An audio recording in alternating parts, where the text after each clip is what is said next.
Hi friends, welcome to Venice kitchen. நாம் இன்றைக்கி என்ன பார்க்க போகிறோன்னா, பஞ்சு போல் சாஃப்டான கோதுமை இட்லி 10 நிமிஷத்தில் எப்படி பண்ணலான்னு நம்ம இந்த வீடியோவில் பார்க்கலாம்.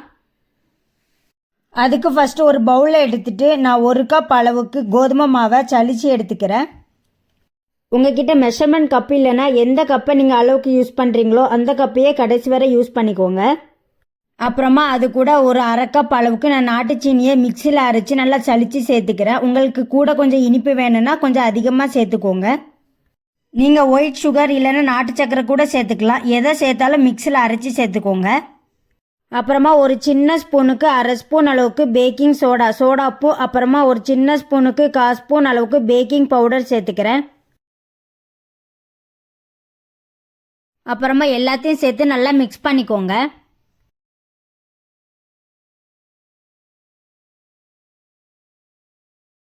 அப்புறமா கொஞ்சமாக உப்பு சேர்த்து நல்லா மிக்ஸ் பண்ணிக்கிறேன். இது டேஸ்ட்டுக்காக தான், உங்களுக்கு வேணும்னா சேர்த்துக்கோங்க, இல்லைன்னா வேண்டாம். உப்பு சேர்த்து நல்லா மிக்ஸ் பண்ணிக்கோங்க.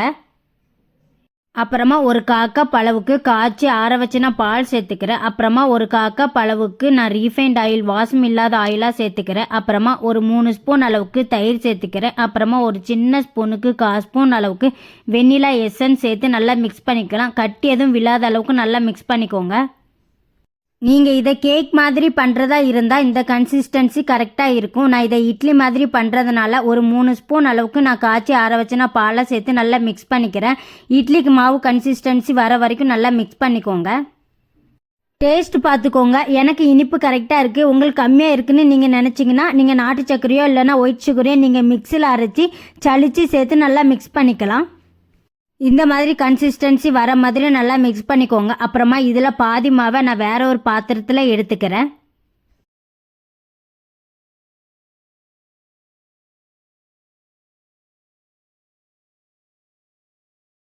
அப்புறமா அந்த மாவில் 1 ஸ்பூன் அளவுக்கு கொக்கோ பவுடரை நான் சலிச்சு சேர்த்துக்கிறேன். சேர்த்து நல்லா மிக்ஸ் பண்ணிக்கோங்க. கட்டி எதுவும் இல்லாத அளவுக்கு நல்லா மிக்ஸ் பண்ணிக்கோங்க.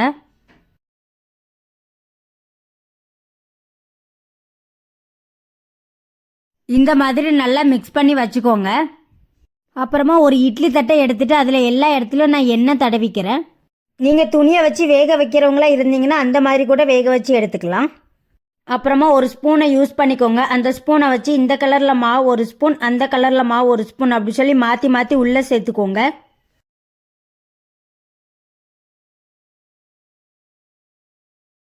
மாவெல்லாம் உள்ளே சேர்த்ததுக்கு அப்புறமா ஒரு குச்சை வச்சு உங்களுக்கு எந்த டிசைன் வேணுமோ அந்த டிசைனில் நீங்கள் வரைஞ்சிக்கோங்க. அடி வர போகிற மாதிரி குச்சை நல்லா உள்ளே விட்டு நல்லா டிசைன் பண்ணிக்கோங்க. இதே மாதிரி உங்ககிட்ட மிச்சமுள்ள மாவையே டிசைன் பண்ணி எடுத்துக்கோங்க.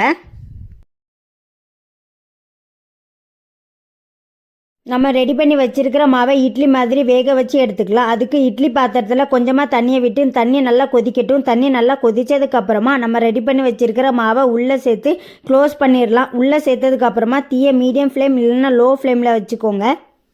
4 to 5 நிமிஷத்தில் இட்லி நல்லாவே வெந்துடும். 5 நிமிஷம் ஆகிட்டு ஓப்பன் பண்ணி பார்த்துடலாம். பாருங்கள், கேக் நல்லாவே வெந்துட்டான்னு செக் பண்ணி பார்க்குறதுக்கு ஒரு குச்சை வச்சு குத்தி பாருங்கள். அதில் ஒட்டாமல் வந்துச்சுன்னா வெந்துட்டுன்னு அர்த்தம். இதே மாதிரி நீங்கள் மிச்சம் உள்ள மாவையும் இட்லி மாதிரி சுட்டி எடுத்துக்கோங்க. இட்லியை பிச்சு காட்டுறேன் பாருங்கள். இட்லி எந்த அளவுக்கு நல்லா சாஃப்டாக வந்திருக்கு.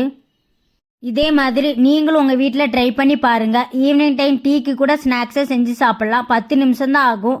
குழந்தைங்களாம் ரொம்பவே விரும்பி சாப்பிடுவாங்க. உங்களுக்கு இந்த வீடியோ பிடிச்சிருந்தா லைக் பண்ணுங்கள், கமெண்ட் பண்ணுங்கள். வேனிஸ் கிச்சன் சேனலை சப்ஸ்கிரைப் பண்ணிக்கோங்க. பை ஃப்ரெண்ட்ஸ், நெக்ஸ்ட் வீடியோவில் பார்க்கலாம்.